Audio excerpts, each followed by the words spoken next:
I'm Esther Githui-Ewart. It's Friday, September 24th. This is Africa 54.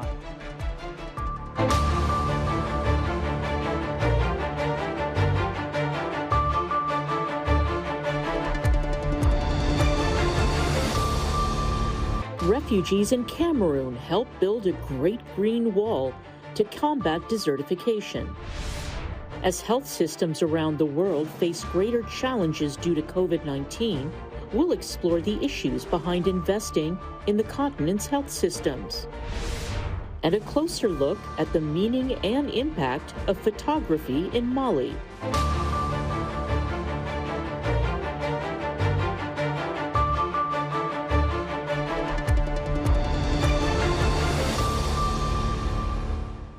Nigerian refugees have halted accelerating desertification at a camp in northern Cameroon through an ambitious planting program. It is part of Africa's Great Green Wall initiative. Neka explains. This was Cameroon's Minawa camp 3 years ago, falling victim to the advance of the desert. But today, it's been transformed into an ocean of green. The outcome of an ambitious reforestation project to plant hundreds of thousands of seedlings. And it's the work of Nigerian refugees like Lydia Yukubu. Minawa has become a place that is green all over, and there are lots of benefits to that.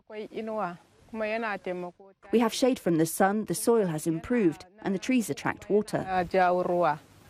Yukubu manages a nursery at the Minawa camp, which is home to nearly 70,000 people. Since 2014, they've been crossing the border, fleeing violence linked to the Boko Haram insurgency. But that influx accelerated the degradation of land in the semi-desertic part of Cameroon's far north region. To support themselves, the new arrivals cut down the few surrounding trees. In 2018, the United Nations Refugee Agency and the Lutheran World Federation launched the reforestation program. It uses cocoon technology, burying a water tank that surrounds the plant's roots. 360,000 seedlings have been planted on around 350 acres in and around the camp. The program is part of a Green Great Wall, the African-led initiative to grow a continent's barrier to stop ongoing desertification of the Sahel. But in Minawa, refugees also still need fuel. Instead of cutting down trees, the UNHCR and LWF have been promoting alternatives. Families can, for example, send household waste to charcoal production centers, where trained refugees transform it into eco-friendly coal briquettes. Neka of Reuters filed that report.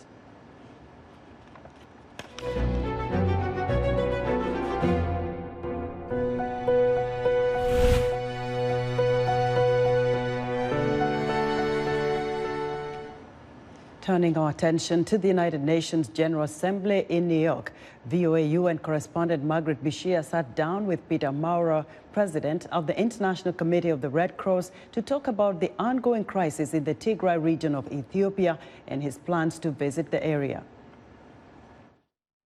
Always planning to go to the most important places in which ICRC entertains operations in order to see how we can further enlarge our surface for neutral and impartial humanitarian work, and this is certainly important in Ethiopia, not only in Tigray, by the way.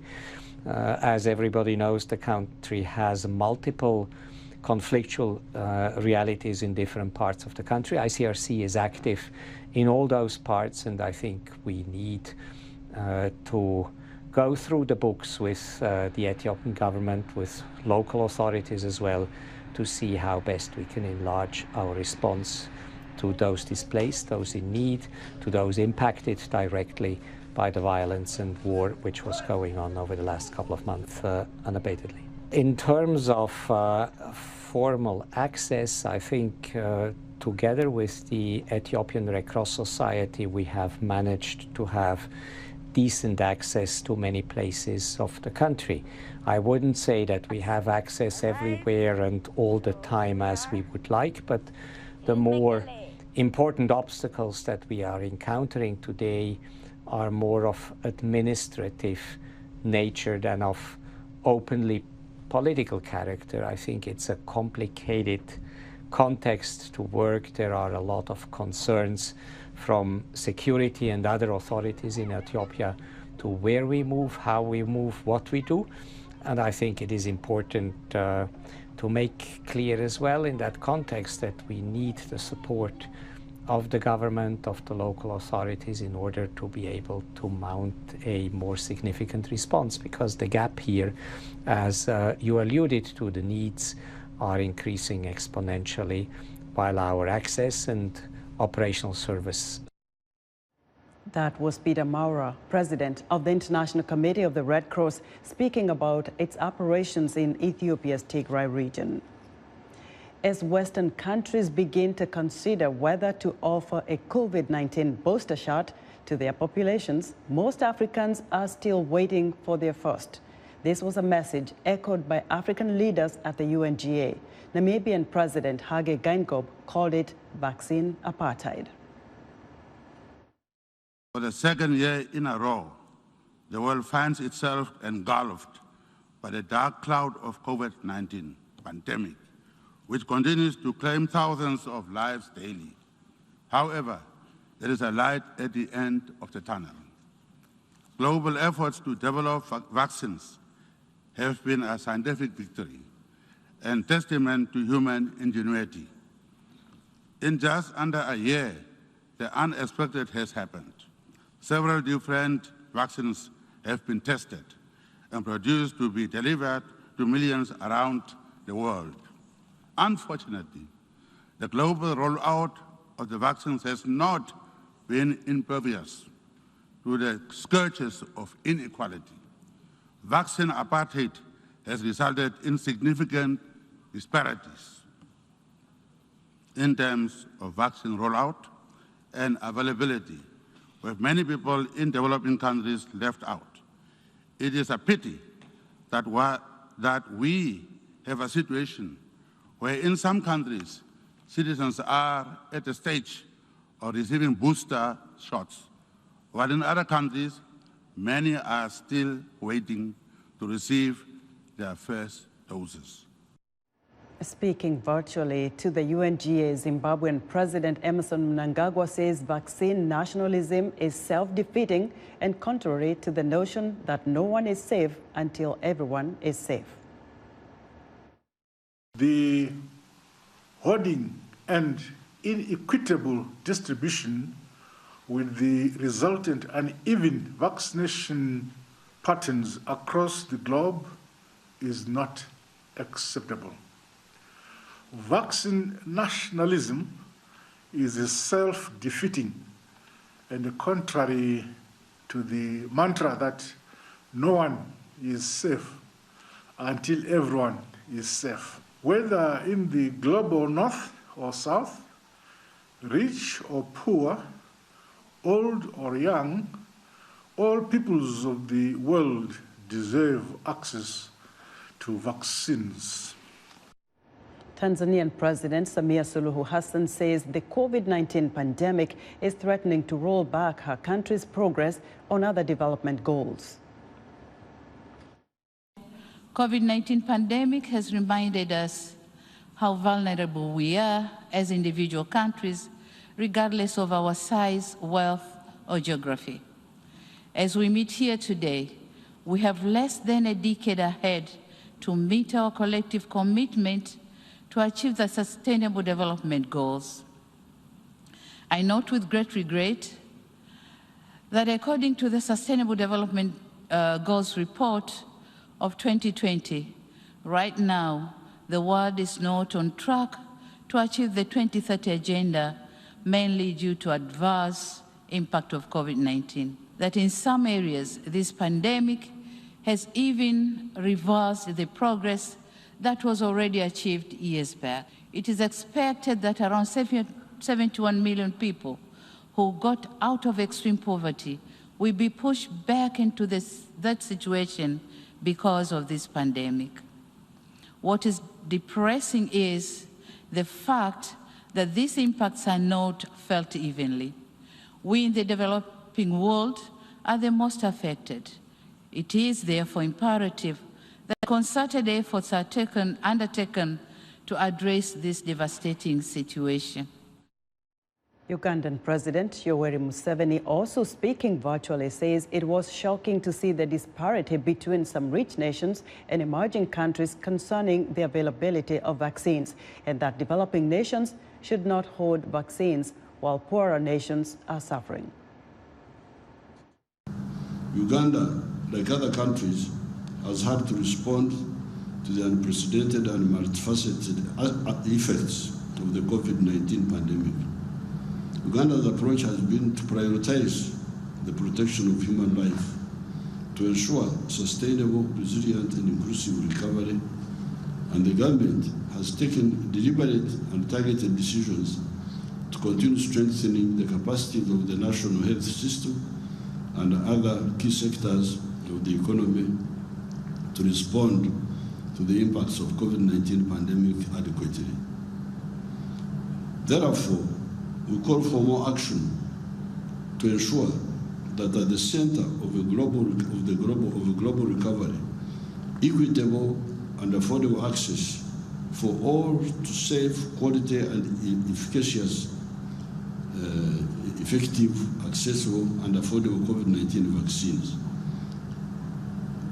Also the therapeutics and diagnostics. We commend the Secretary General's efforts for his continued advocacy and active engagement on equitable access to vaccines. And these vaccines should include working together to manufacture vaccines in many countries, including Uganda. As global health systems battle the challenges posed by the COVID-19 pandemic, the health crisis has highlighted the need for governments, partners, and stakeholders to strengthen and invest in health. Investing in the African health sector has been on the agenda this week during the UN General Assembly.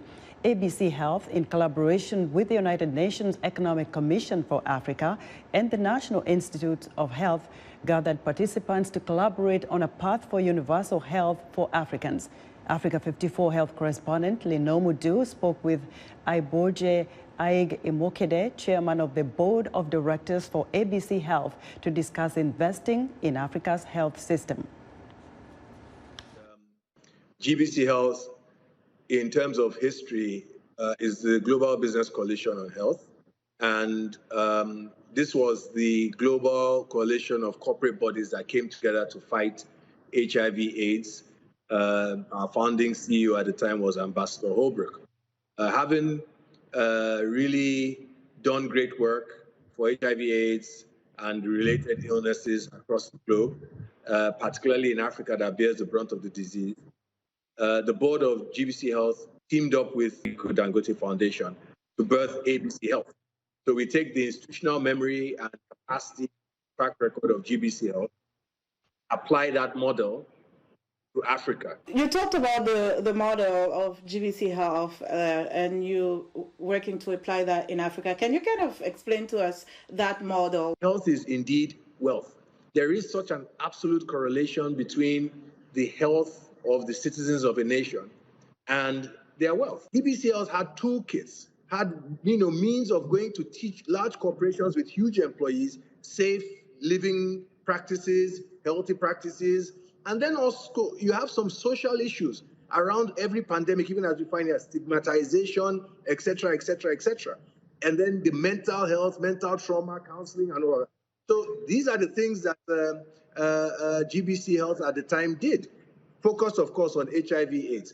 There's no sense in reinventing the wheel. So if one corporate has a good practice, okay, it was a platform where you could share knowledge, share ideas, and so on. So that, in essence, was what and how GBCHealth, operated. So when you look at the impact of COVID-19, what is the takeaway for you from a philanthropic perspective as an investor in health?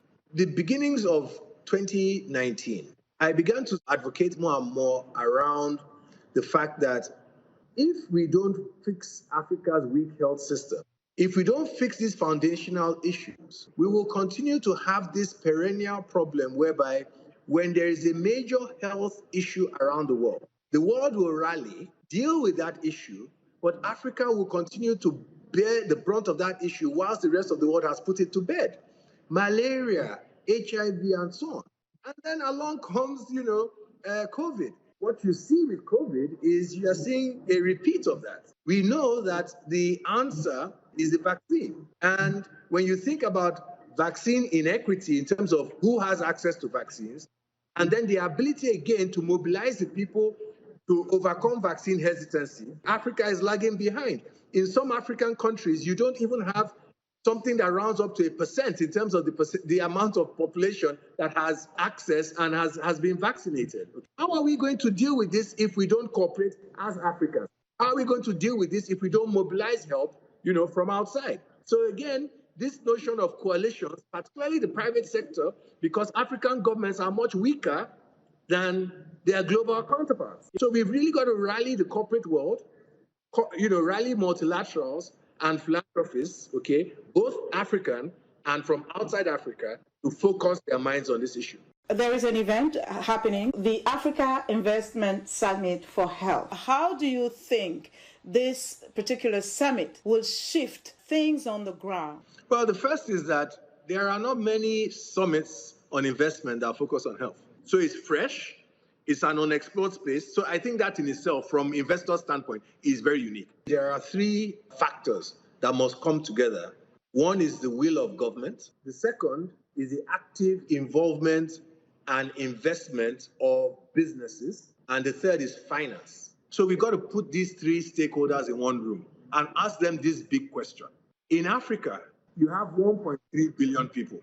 Their biggest spend is actually on health. But why is it that the manufacturing of medicine, medical equipment, and other ancillary things in the medical value chain, the health value chain, is almost not absent in Africa? And as a result of that, from a strategic standpoint, for example, with COVID, our ability to respond to health issues is very much hampered. So this must be reversed. That's what the summit is all about. Bringing government into the room, bringing business into the room, and bringing finance into the room to begin to finance health in Africa. That was Africa 54 health correspondent Lino Mudu speaking with ABCHealth, chairman of the board of directors for ABCHealth. ABCHealth has announced the launch of the West African Continental Free Trade Area Pharma Initiative. It's designed to foster local production of drugs and medical equipment in the region and ultimately the rest of the continent. Still to come, in our entertainment report, a new book on Malian photography opens up generations of photographers' works to international access. We'll be right back.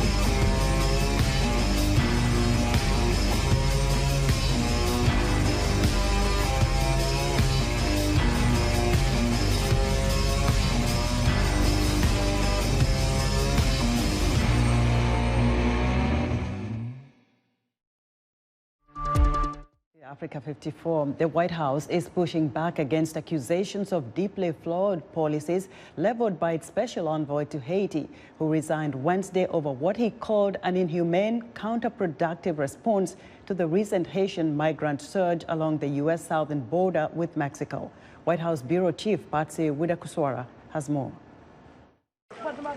Thousands of migrants, many of them Haitians living in South America, have crossed the U.S.-Mexico border in Del Rio, Texas, seeking asylum. Hundreds have been expelled by the administration back to Haiti, a country mired in poverty and violence. It's an inhumane, counterproductive response, said U.S. Special Envoy to Haiti Daniel Foote, who quit his job in protest Wednesday. Our policy approach to Haiti remains deeply flawed, and my recommendations have been ignored and dismissed, Foote said in his resignation letter. The fact is, there have been multiple senior-level conversations on Haiti where all proposals, including those put forward by Special Envoy Foote, were fully considered in a rigorous and transparent process. U.S. Secretary of State Antony Blinken rejected Foot's accusation, as did White House Press Secretary Jen Psaki. Special Envoy Foote had ample opportunity to raise concerns about migration during his tenure. He never once did so. Still, the Biden administration continues to be haunted by images from the border, including of agents on horseback chasing migrants. The administration said it is conducting investigations and horses will no longer be used to control migrants at Del Rio. Immigration analysts say this change in policy does not address the bigger question of what to do with the influx of people at the border, a real challenge for the administration. The Biden administration really wanted to send a message that it was breaking completely with the immigration policies of the Trump administration that were seen as cruel and inhumane.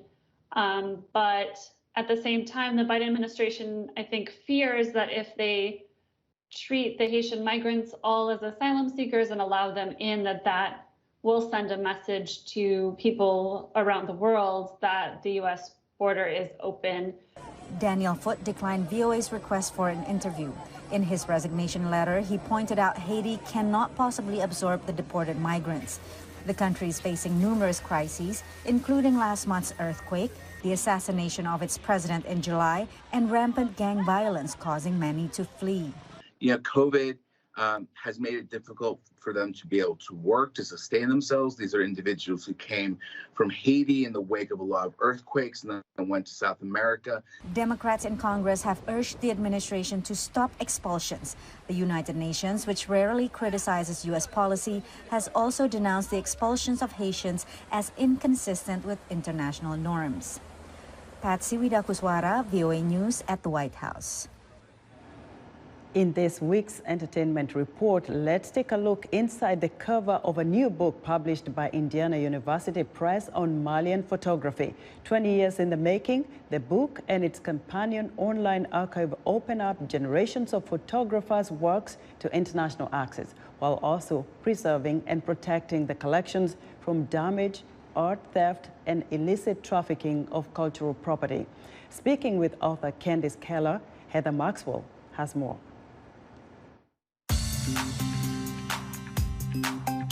Hello, everyone. World-class, famous African photographers and photography isn't really something you read about every day. But now you can. There is a new book and a digital archive focusing on Mali.